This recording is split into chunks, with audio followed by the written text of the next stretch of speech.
Great. So now diving into what everyone has joined us here for today, which is retainers. Just to kind of get started, of course, just defining retainers and how we think about them. So retainers are an agreed upon budget or amount when it comes to dollars, as well as time that you have agreed upon with your customers. And it's a popular way of just building long-term relationships and making sure that you can really strengthen and grow those relationships that you have with some of your customers. And of course, it's just a really great way of being able to focus on those clientele that you have, and as well as benefiting yourself in knowing what kind of forecasting and budgeting that you have coming down the pipeline.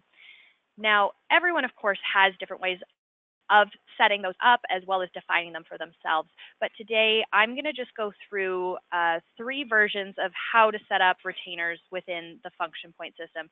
And that's based off of very basic retainer setups of knowing how much your budget is, how much you plan on invoicing your client for every single month, and being able to compare what you had agreed upon to what is actually happening, and then being able to review that and take a look at it all later on for yourself. Now, that can be done with something as simple as just an SEO. You know that you're always going to be performing SEO work for your customer every single month, and it's going to always kind of be around the same number of hours, whether it's under or over, or if it's something also very similar to that, but they could be asking for any number of deliverables within that month. So we're gonna dive into a few options here. Now, I've already pre-built these retainers in my demo system today, just for time's sake. We do also have a couple of other great webinars that go through the building of them themselves as well, and those are all available on our YouTube and webinar pages. If you have any trouble finding them, though, don't hesitate to reach out to us so that we can help get those to you to reference later. So the first retainer that I'm going to dig into today is going to be our simplest retainer. So in this retainer, we have just a simple SEO retainer. We know that every single month we expect to spend around 20 hours equaling $2,000 on SEO for our McDonald and Company. So what we usually suggest with these sorts of retainers is just setting it up as one job that would last an entire year for yourself.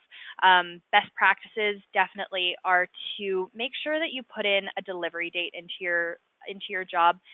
You'll see that up here at the top. So only having this job live for a year. This will allow you to then close the job at the end of the year, reevaluate it, make sure that it's been profitable for yourself and that your customer has gained value from the agreement that you've had, and then make sure that you negotiate the correct retainer or whatever additional agreements you need into the following year. So that is just a really big best practice that I like to recommend, is keeping those delivery dates, managing them appropriately, so that again, it just benefits you and your customer all at the same time. Now, I'm going to come just straight into our financials page. This is how I've set it up today. Again, we know that it's just going to be simple SEO. There's not going to be any other deliverables provided for this. You know, again, that you're going to be spending around 20 hours working on SEO and maintaining the SEO for your customers. Now, with this, of course, you're looking at this right now and you're seeing this 20 hours and you're seeing the actuals are up at 52 hours. So how could this possibly be profitable? So that is because of the way that this has been set up and the fact that this is lasting throughout an entire year. What we've estimated here is just for the month, because this is going to benefit you and help you when you're invoicing later on, of just pulling based off the estimated amount and invoicing for that, rather than needing to make adjustments on your invoice. So with this simple retainer, what's going to be key is actually managing and filtering to see how each month you are doing financially. Now, with that, directly on this financials page, you'll see the start and end date. Now, what you can do is you can actually filter by those start and end dates on this financials page so that you can see during a specific month how you did. Now, since we're about mid-July right now, of course, we're going to want to look at our progress so far this month. But, you know, right now I'm bringing all my financials together and I want to take a look at June. So I'm going to just do June 1 to June 30th to check out how things went. Now, actually, June was really great. It was really slow, it looks like, with McDonald and Company, and there wasn't too much that needed to be done. So you'll see now that with the 20 hours that you had estimated for, you only spent 8 during that time. Now, usually during a standard retainer agreement, hours aren't going to roll over. It's more just a trust between yourself and your customer. So probably next month is going to be a little bit busier, and they're going to expect a little more from you since we only spent about 8 hours here. But you can see that this was a very profitable month for you when it came to this retainer agreement. Now, something else you can then also look at would be July. Filter by that, and you'll see that now halfway through the month you're at 4 hours. This might be a good way of, again, building that client relationship that you already have, and either putting in a few extra hours to make sure that that SEO is really growing, or to also maybe reach out to them and see what else maybe can be done for that piece of work that you're doing for them at that time. So this, again, is the simplest way of managing your retainers, especially ones as simple as this, and invoicing just directly from this job every single month. So we do have a few invoices in here during around those times that you needed to invoice for that agreed upon amount.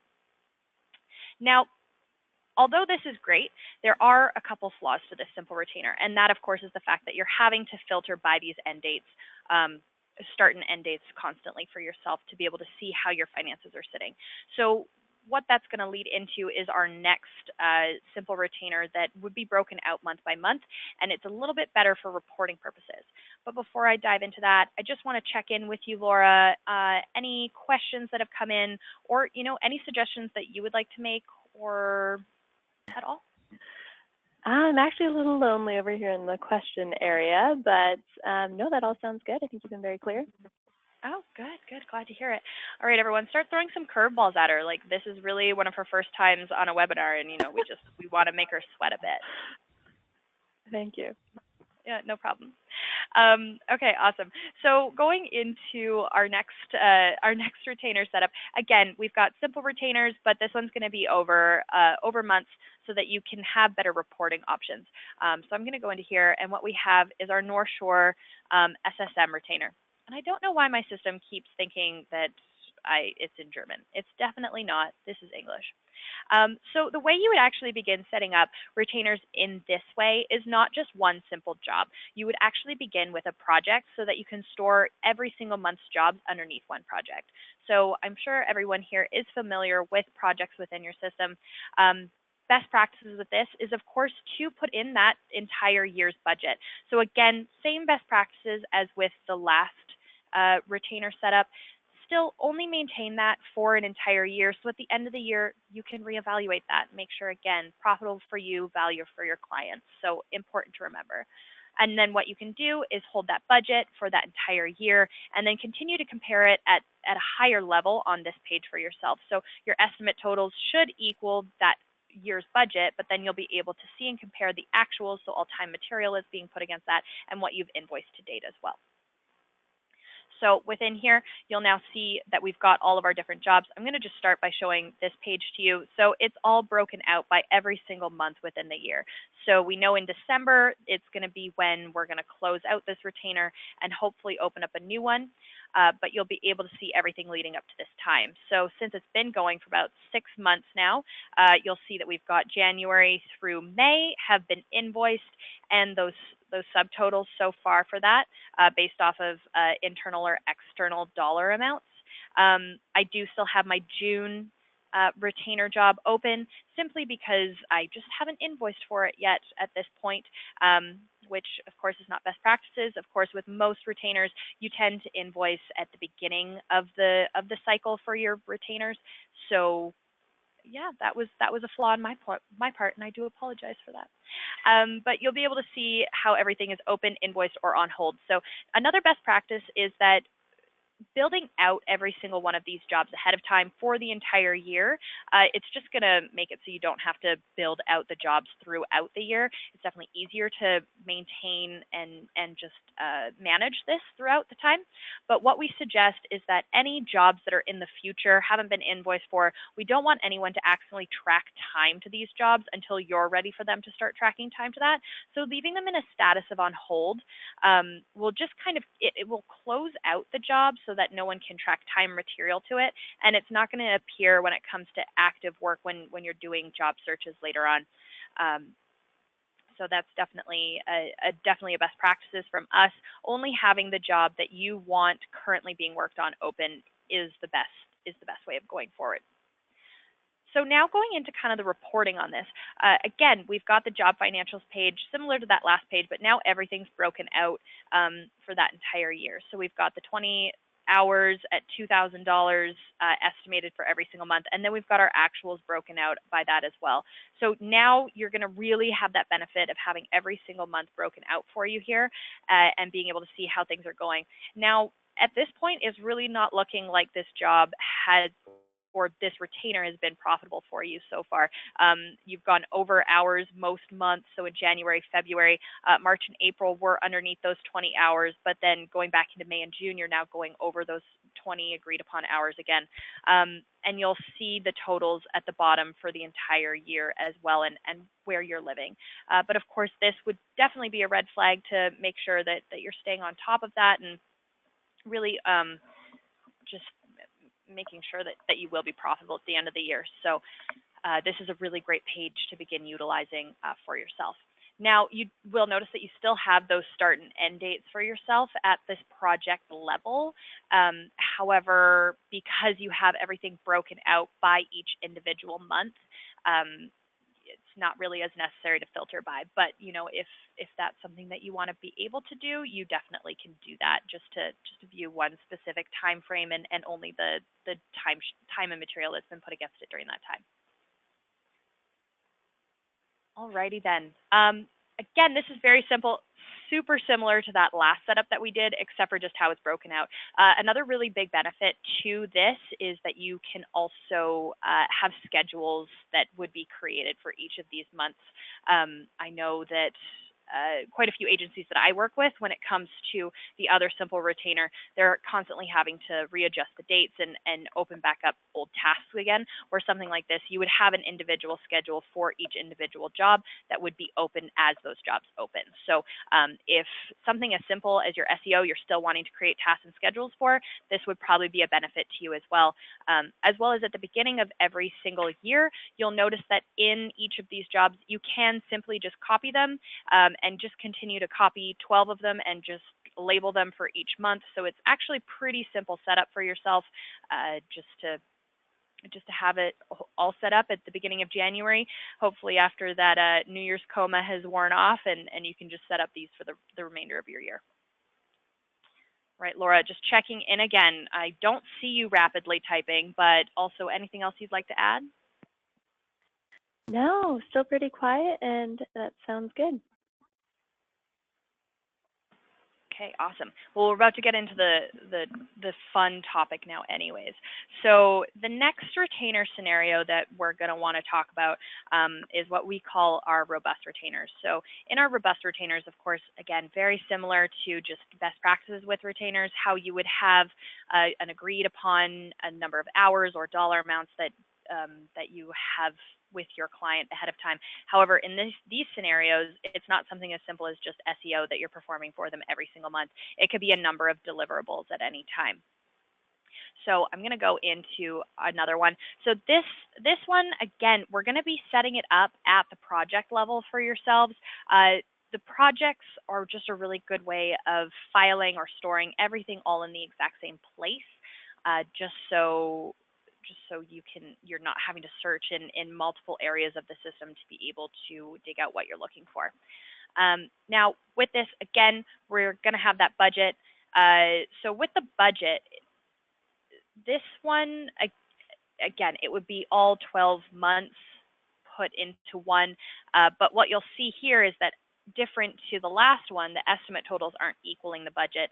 And that's just because with the estimated, you're only wanting to estimate by what you are invoicing for every single month. So this setup is kind of very similar to the first simple retainer that we went through, where you're just going to have your one billing job, and then you would have multiple deliverables underneath that so that you can compare your financials. But rather than talk about it at this page, why don't I go into the job financials so that I can truly show you this. So with this Safeway monthly retainer, it is, again, we've got the 100 hours that we expect to work on this, equaling $10,000 every single month. Now, you're going to have this Safeway monthly retainer. This is what we at Function Point call your billing job. So this job is what you know that you're going to invoice for every single month. You're just going to invoice for this single job. You're not going to invoice for the rest of the deliverables that live within this retainer project. Within that, also no one's going to be tracking time directly to this billing job as well. But underneath that, you'll now see the different deliverables that you plan on performing for this monthly retainer. Again, at any point, Safeway can call you up and request for you to work on another piece of work. And this is where that client relationship is really important, so that you know that they're not going to be expecting more from you than maybe you have the bandwidth or availability to give to them. But knowing that when they do require things from you, that it's going to be done in timely and well, and it's going to be exactly what they expect. So in here, we've got our Safeway entrance signs, the flyer redesign, and the Safeway Rewards website. So these are items that Safeway has requested from us to work on currently towards this monthly retainer. Now, what is also really helpful about these is that these can go over a number of months. You know, something like a flyer redesign, it might take longer than just a single month, as just based off of, you know, feedback and needing to reproduce or make changes. So that is also a benefit with the project management side of things, is that, again, you can have schedules that are attached to these three separate deliverables that that will help you in managing and building these very specific jobs that you have. But at the same time, you also know that $10,000 is going to continuously be invoiced to Safeway at the same time, and you're not going to need to worry about invoicing for these ones. Now, also the exact same as that first example that we went through, you know, we're going to see how at this point we've got this 100 hours estimated for, but up to this date in time, we're at 245 hours. But because this project and retainer has been open for however many months, and we expect for it to be open for up to a year, of course, your hours will eventually start to become higher than what your estimated hours were for. So in that case, again, that's when you're going to be wanting to review past months to make sure that you are staying within that estimated amount and that you are still profitable with this. So we've got, say again, we're looking at the past month. We've got June 1, June 30th, and we're filtering by those dates. So you'll be able to then filter by what time had actually been put against that job during that time to compare to your estimated hours. So with this one, we've got the 100 hours at that $10,000, but during the month of June, we only spent 91 hours working on those separate deliverables that they had requested for you. However, here is kind of another little interesting piece here, is you'll notice that with the actuals, we have gone over the dollar amounts at $10,605, even though our hours were under budget. This would be because of different billing amounts that you might have for individuals at your agency. You might have a senior versus a junior designer working on different items. So that's also always something to consider as well. If you see yourself coming up on those hours and those dollar amounts, making sure that maybe just someone with a lower billing amount to work on items would benefit you. But of course, you know, we know that sometimes you need to have those senior people on items so that just the quality of work is really coming through, as well as the mentorship for those junior individuals that you have. So making sure, again, you can see and you can maintain and you can watch this budget and compare it to the actuals as it grows throughout the months and the years. But again, if we wanted to take a look at how July is doing so far, you'll be able to see that actually we're mid-month and we're only at 3 hours on working on that Safeway entrance sign. So this would also be an opportunity to be like, I feel like I should be working more on this, and seeing why maybe someone hasn't or hasn't tracked time. Of course, a con that does come with working with retainers is that time tracking does become so much more important within your agency. You really need to make sure that people are tracking time to all of your retainers so that you can see where you're sitting at with those customers of yours, as well as later on while you're managing and comparing and reevaluating retainers for the following year, that you are boosting or lowering hours appropriately based off of what you had invoiced and spent on them in the past. Okay, so that is what we call our robust retainer. Laura, just checking in again, any questions, comments, concerns, scenarios from our group we have? No, still pretty quiet on my end. I think that was great. I like the context you added in there. Okay, awesome. Well then, on that note, I'm just gonna kind of run through a couple of ways of just easily maintaining some of your retainers, as well as just other good ways of labeling your retainers so that you can easily pull lists for invoicing and management purposes. So something that you'll always notice with when building out jobs in your system is this categories option here. Now, what we definitely recommend as a best practices is labeling your different estimates and jobs in a way that help you with invoicing later. So based off of the different ways that you would invoice your client, top three that I usually see are retainers, time material, and fixed price. So labeling all those as retainers so that at any point you can actually come in here and perform a job find. So with this find jobs, you'll notice category. I can filter by all my retainers, and I can find those jobs that are related to retainers within my system. And you'll be able to see everything happening at a glance. You can see what, again, those estimated, the actuals, the variance, and what you've invoiced so far for those retainers are, which will just really give you that nice overview. Of course, because your retainers are also an agreed upon amount, you're probably not going to be making adjustments to the invoice. You can actually batch invoice directly from this page as well. So again, if you're following best practices and invoicing at the beginning of every month before starting that month's retainer, you can come in here, create a batch invoice for all of your retainer jobs and invoice those to your clients easily and efficiently. So that is also just a little shortcut I always like to show. Also on this page, you can export everything into CSV or print it out if you still like to use paper. I know even I do sometimes. Being able to just pull up this list and having the totals at the bottom for all those financial items can definitely be a win. So having this to also reference while continuing to work in Function Point if you prefer to do it that way. Now, something else that's really handy about this jobs list page is actually this editable list view. Within here, you can manage those statuses. So how earlier, we can see that SSM retainer that we're working on for North Shore Auto Group and all the individual months for there. So I know at this point now that I have invoice for June, I can actually come in here and just change that status so it's not open anymore, and no one will be able to track any more time against the June version of that retainer, and only leaving the July one open for myself. But once we go from July, again, we can close July and open up August easily and efficiently to get started on the next month's round. All right, awesome. So again, all pretty straightforward. These are what we recommend as your best ways of setting up retainers.